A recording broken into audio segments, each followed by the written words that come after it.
नमस्कार, मी नूतन. गावाकडच्या बातम्यांमध्ये तुमचं स्वागत. सुरुवात करूया हेडलाईन्सनं. हत्ती पकड मोहिमेत 2 दिवसात सिंधुदुर्गातल्या 3 पैकी 2 जंगली हत्तींना पकडण्यात यश. निवजे जवळच्या जंगलातून पकडला दुसरा हत्ती.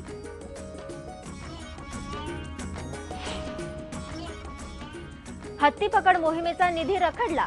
एकूण 70 लाख रुपयांची गरज असताना अवघ्या 15 लाख रुपयांमध्ये राबवावी लागते मोहीम.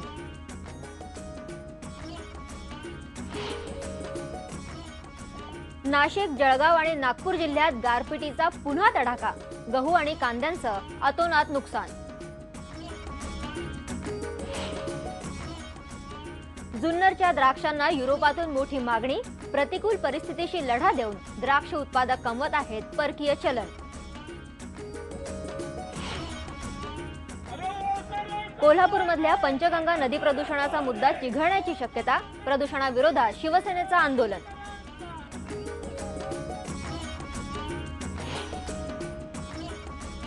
आणि औरंगाबादच्या सिल्लोडमध्ये भारूड कलाकार निरंजन भाकरे 14 फेब्रुवारीला करणार जागतिक विक्रम. 75 मीटर पायघोळा अंगरका घालून सादर करणार भारूड.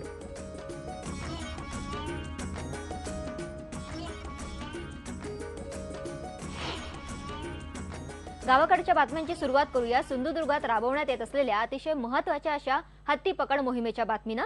सिंधुदुर्ग हत्ती पकड मोहीम या मोहिमेअंतर्गत दुसरा हत्ती पकडण्यात यश आलेलं आहे. निवजे जवळच्या जंगलात या हत्तीला जेरबंद करण्यात आलेला आहे. सलग दुसऱ्या दिवशी ही हत्ती पकड मोहीम सुरूच होती. 2 दिवसात 2 हत्तींना पकडण्यात यश आलेलं आहे. सिंधुदुर्गातल्या या जंगली हत्तींना पकडण्यासाठी खास कर्नाटकहून एक पथक बोलवण्यात आलंय. या ताफ्यामध्ये 4 प्रशिक्षित हत्ती, माहूत आणि डॉक्टरांचा समावेश आहे. या ताफ्यानं तब्बल 17 तास प्रयत्न केला आणि मोहिमेच्या पहिल्याच दिवशी या हत्तींना ताब्यात घेतलंय. जंगली हत्तीला जेरबंद करून त्याला खास पिंजऱ्यात ढकलतानाची ही एक्सक्लुझिव्ह दृश्य आपण IBN लोकमतवर पाहतोय. सोमवारी सकाळी 10 वाजता मोहिमेवर निघालेल्या या हत्तींनी मंगळवारी पहाटे 3 वाजता या हत्तीला वनविभागाच्या आंबेरी तळावर आणलं. दुसऱ्या पकडलेल्या हत्तीला सुद्धा बेशुद्ध करण्यात आलंय. त्याला सुद्धा आता आणण्यात येत आहे.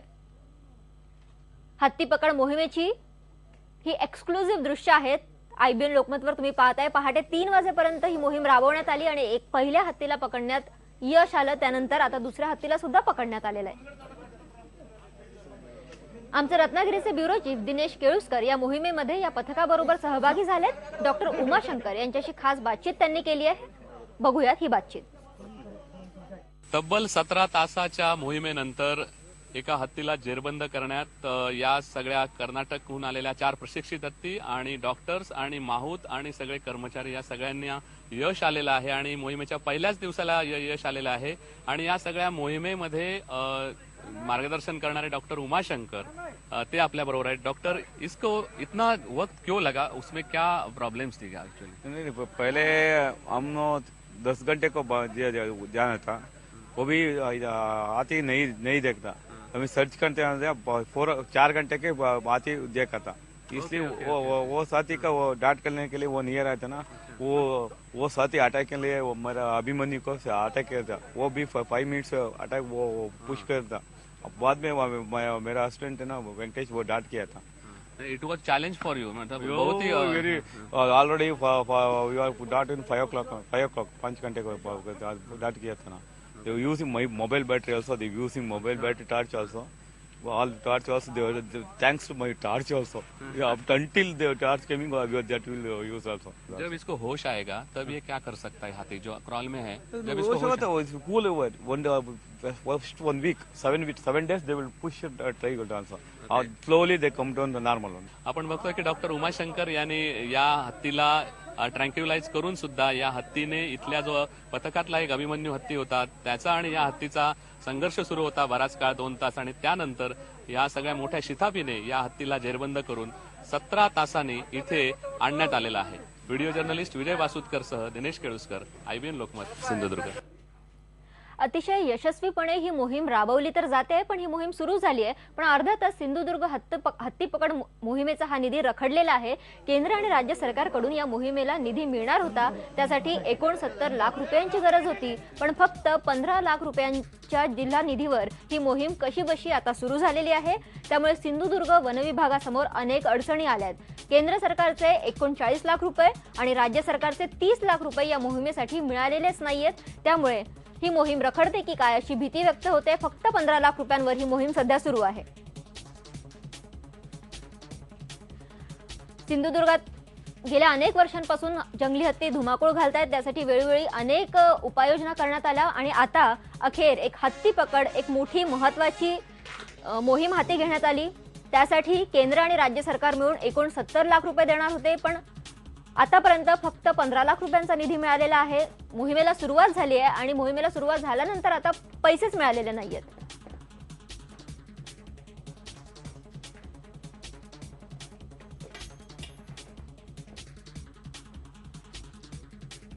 या हत्ती पकड मोहिमेअंतर्गत आतापर्यंत 2 जंगली हत्तींना पकडण्यात आलेला आहे. एक जंगली हत्ती अजूनही पकडायचा बाकी आहे. कर्नाटकहून त्यासाठी खास पथक बोलवण्यात आलेलं आहे. या पथकामध्ये 4 हत्ती, माहूत आणि डॉक्टरांची एक टीम आहे आणि ही टीम अहोरात्र काम करून हत्ती पकडते आहे. 3 पैकी 2 हत्तींना पकडण्यात आलंय. सोमवारी एका हत्तीला पकडण्यात आलं.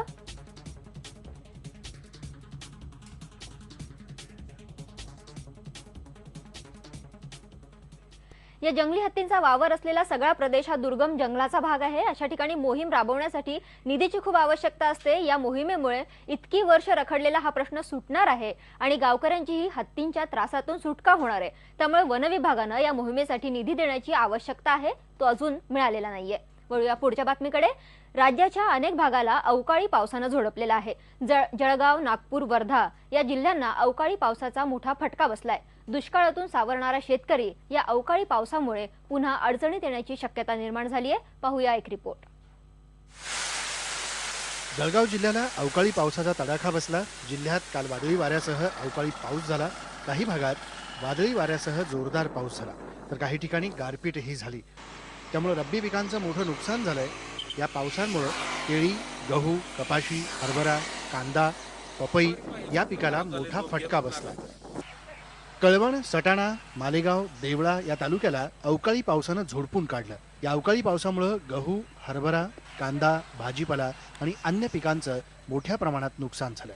आता जो पाऊस पडला, अवकाळी पाऊस पडला, त्याच्यामुळे गहू, हरभरा आणि कांदा यांचे खूप नुकसान झालेले आहे आणि शेतकऱ्यांना अवकाळी पावसामुळे सगळ्या पिकांना फटका बसतोय. शेतकऱ्यापुढे असा प्रश्न पडलाय की कसं जगावं आणि कसं राहावं हा प्रश्न पडलेला आहे. तर विदर्भातल्या शेतकऱ्यांनाही अवकाळी पावसाचा फटका बसलाय. मंगळवारी रात्री झालेल्या अवकाळी पावसामुळे पिकांचं मोठ्या प्रमाणात नुकसान झालंय. यात गव्हाच्या पिकाचं सर्वाधिक नुकसान झालंय तर वादळी वाऱ्यामुळे गव्हाचं पीक मोडून पडलंय. संत्रा पिकालाही याचा मोठा फटका बसलाय. वर्धा जिल्ह्यालाही अवकाळी पावसाचा फटका बसलाय. गहू, कांदा या पिकाचं नुकसान झालंय तर आंब्याचा मोहरही गळालाय. त्यामुळे आंबा उत्पादनात घट होण्याची शक्यता आहे. 3 वर्षांपासून पडणारा दुष्काळ आणि त्यात हा अवकाळी पावसाचा फटका यामुळे कर्ज फेडायचं कसं असा प्रश्न आता शेतकऱ्यांना पडलाय. त्यामुळे शेतकरी मदतीची मागणी करतात. शासनाने याकडे काहीतरी मदत पुरवावी आणि तीही समाधान होईल शेतकऱ्याचं अशा पद्धतीनं मदत पुरवावी जेणेकरून तो नव्या उमेदीनं पुन्हा जगायला आणि पुढच्या हंगामासाठी सज्ज होईल. येत्या 48 तासात विदर्भ आणि मराठवाड्यात गारपीट आणि पाऊस होण्याची शक्यता हवामान तज्ज्ञांनी व्यक्त केली आहे. आज जी परिस्थिती पाहता लक्षात येते की जेट स्ट्रीमचा आजचा प्रभाव थोडा कमी झाल्यामुळं कदाचित पश्चिम महाराष्ट्रापेक्षा आज मराठवाडा आणि विदर्भात काही ठिकाणी गारपीट अपेक्षित आहे. एकूणच दुष्काळामुळे पिचून गेलेल्या शेतकऱ्याला आता अवकाळी पावसाचाही सामना करावा लागतोय. Bureau report, IBN Lokmat. राज्यात यंदा द्राक्ष बागांना पाऊस आणि गारपिटीचा मोठा फटका बसला, पण कृषी विभाग आणि जिद्दी शेतकऱ्यांच्या प्रयत्नामुळे यातून वाचलेल्या बागांमधून निर्यातक्षम द्राक्षांची युरोपात मोठ्या प्रमाणावर निर्यात सुरू झाली आहे. पुणे जिल्ह्यातल्या जुन्नर तालुक्याला मोठ्या प्रमाणात परकीय चलन आणि शेतकऱ्यांना सर्वाधिक दर मिळतोय. परिसरातल्या जालिंदर शेट्टे यांच्या बागेत सध्या द्राक्ष तोडणीच्या हंगामाची गडबड सुरू आहे. शेट्टे यांनी आपली द्राक्ष बाग कृषी विभागाकडे निर्यातीसाठी नोंदवली होती. आता त्यांची द्राक्ष युरोपमध्ये पाठवली जातील. युरोपियन कंट्रीला पांढरी द्राक्ष चांगल्या प्रमाणात चालते आणि जम्बो आणि शरद सीडलेस आता सध्या श्रीलंका नंतर अरेबियन कंट्रीत मोठ्या प्रमाणात निर्यात चालू आहे. शेतकऱ्यांचे द्राक्ष यंदा चांगल्या प्रमाणात आहे. चांगल्या प्रमाणात घडाची साईज आहे आणि जवळजवळ मागच्या वर्षी 1500 टन एक्सपोर्ट झाला होता. यंदा जवळजवळ 2000 टनाच्या आसपास एक्सपोर्ट होण्याची शक्यता आहे. यात प्रामुख्याने तालुक्यात परकीय चलन हे 21 कोटीच्या आसपास उपलब्ध होईल आणि खरोखरच जुन्नर तालुक्यात द्राक्षाचं पीक झपाट्याने वाढत आहे. आणि या शेतकऱ्यांशी बातचीत केली आमचे रिपोर्टर रायचंद शिंदे यांनी. राज्यामध्ये दुष्काळ सदृश्य परिस्थिती असताना आणि हवामानाची साथ नसताना जुन्नर तालुक्यातील अनेक शेतकऱ्यांनी आपल्या द्राक्षाच्या बागा अतिशय जिद्दीने फुलवल्या आहेत. माझ्यासोबत असेच काही शेतकरी आहेत. ह्या बागा त्यांनी कशा फुलवत आपण त्यांना विचारणार आहोत. दादा मला सांगा, नेमकं तुम्ही असं कुठलं टेक्निक वापरताय का ज्याच्यामुळं ही द्राक्ष एक्सपोर्ट क्वालिटीची तयार झालेली आहेत आणि साधारण किती प्रमाणात तुम्ही त्याच्यावर कष्ट घेतलेत? अमेरिकेतलं एक ESS नावाचं मशीन येते एक्सपोर्टसाठी. आम्हाला त्याचा भरपूर उपयोग होतोय. त्याच्यामुळं आम्ही चांगल्यापैकी क्वालिटी, क्रंचीनेस आणि देठाचा पातळपणा जो एक्सपोर्टला लागत असतो तो बनवतो. त्यामुळं जास्तीत जास्त माल एक्सपोर्ट होतो. तुम्ही काय सांगाल, हे कसं मेंटेन केलं जातं? साधारण काय काय काळजी घेतली? द्राक्ष पीक घेत असताना घडांची संख्या मोजून काउंटिंग केली जाते.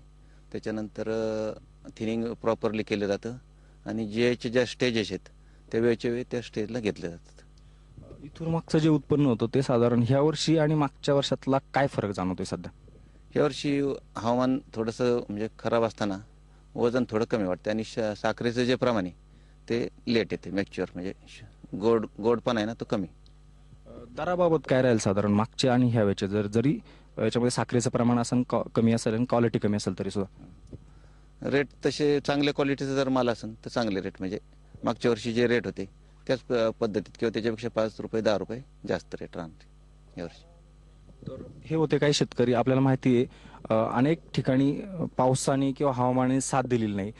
ह्या बागा बऱ्याच ठिकाणी गेलेल्या असताना पण जुन्नर तालुक्यात मात्र शेतकऱ्यांनी आणि कृषी विभागाच्या प्रयत्नामुळे ह्या सगळ्या बागा अतिशय चांगल्या आहेत आणि जास्त प्रमाणात ह्यावेळेस एक्सपोर्ट होणार आहे. रायचंद शिंदे, IBN लोकमत, जुन्नर, पुणे. आणि यानंतर गावाकडच्या बातम्यांमध्ये वेळ झाली एका ब्रेकची आणि ब्रेक नंतर पाहूया. कोल्हापूरमधल्या पंचगंगा नदी प्रदूषणाचा मुद्दा चिघळण्याची शक्यता.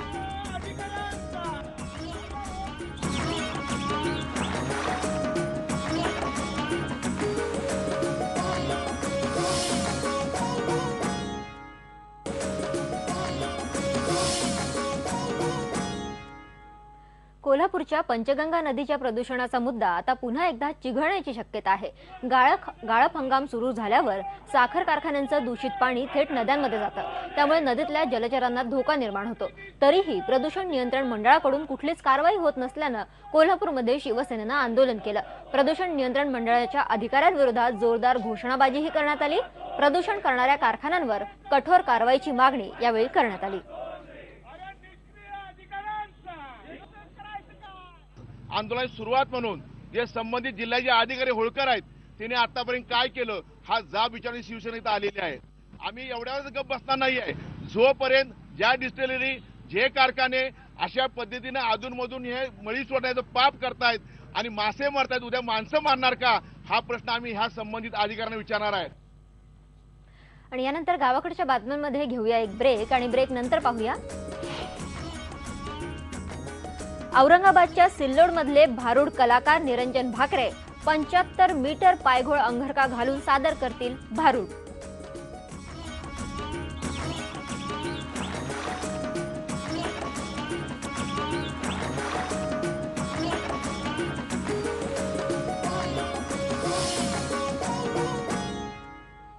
औरंगाबाद जिल्ह्यातल्या सिल्लोड तालुक्यातल्या एका भारूड कलाकारानं एक रेकॉर्ड करायचा निश्चय केलाय. रहिमाबादच्या लहानशा खेड्यातले निरंजन भाकरे यांनी भारूडच्या सादरीकरणासाठी खास 75 मीटरचा पायघोळ अंगरखा तयार केलाय. अमेझिंग वर्ल्ड रेकॉर्डमध्ये नाव यावं म्हणून त्यांचा प्रयत्न सुरू आहे. येत्या 14 फेब्रुवारीला मुंबईच्या आदित्य बिर्ला सेंटरमध्ये ते हा अंगरखा घालून कार्यक्रम सादर करणार आहेत. हा अंगरखा भाकरे यांनी स्वतः शिवलाय. येणाऱ्या 14 फेब्रुवारीच्या रोजी मुंबईच्या आदित्य बिर्ला सेंटरमध्ये एक अमेझिंग वर्ल्ड रेकॉर्ड होणार आहे आणि तो रेकॉर्ड काय असणार आहे मी तुम्हाला सांगतो. आपण बघू शकतो या ठिकाणी हा जो पायघोळ आहे, हा पायघोळ जवळपास 90 मीटरचा आहे, जो आतापर्यंत कुणीही वापरलेला नाही. भारूड असेल किंवा कीर्तन असेल किंवा गोंधळ असेल, ते सादर करताना एवढा मोठा पायघोळ कुणी वापरलेला नाही आहे. याआधी नंदेश उमपांनी जांभूळ आख्यानाच्या वेळेस जवळपास 40 मीटरचा पायघोळ वापरलेला आहे. त्याच्या डबल, जवळपास डबल 90 मीटरचा पायघोळ हा वापरला जाणार आहे. आणि हा रेकॉर्ड करणार आहेत एक सामान्य गावातील निरंजन भाकरे. हर हुन्नरी कलाकार आहेत, भारूडकार आहेत. त्यांनी अनेक राज्य पातळीवरचे पुरस्कार त्यांना मिळालेले आहेत. आपण त्यांच्याकडून जाणून घेऊया की हा रेकॉर्ड काय आहे. मला एक सांगा निरंजनजी, काय रेकॉर्ड आहे? भारूड असेल, कीर्तन असेल, गोंधळ असेल, हे सगळं लोप पावत चाललं. आणि एक दुसरी एक आशा होती की हेच दुसऱ्यांनी शिवलेले लोक कलाकार घालून जर गोंधळ सादर करतील, मग आपण स्वतः जर शिवून बघितला तर. धगा शिवायला किती वेळ लागला, याचं ओझं किती आहे आणि किती खर्च लागला? हा शिवायला जवळजवळ मला 3 महिने लागले. आणि 3 महिन्यामध्ये मी फक्त एकट्यानंच नाही, माझा एक कलाकार, माझी पत्नी, माझी मुलगी, माझा मुलगा, हे सगळंच सगळं आम्ही प्रयत्नशील होतो. या अगदी माझा नातू सुद्धा 18,000 रुपये खर्च आला. आणि ते 18,000 रुपये म्हणजे कार्यक्रमातून आलेले पैसे, उरलेले पैसे असे त्याचे जमा करून ते मी कापड आणलं. आणि झग्याचं ओझं किती आहे? झग्याचं वजन जवळजवळ 6.5 ते 7 किलो आहे. आणि गावाकडच्या बातम्यांमध्ये आता इथेच थांबूया. पण बातम्यांचा ओघ IBN लोकमतवर असा सुरू राहील. अचूक बातमी, ठाम मत पहा फक्त IBN लोकमत.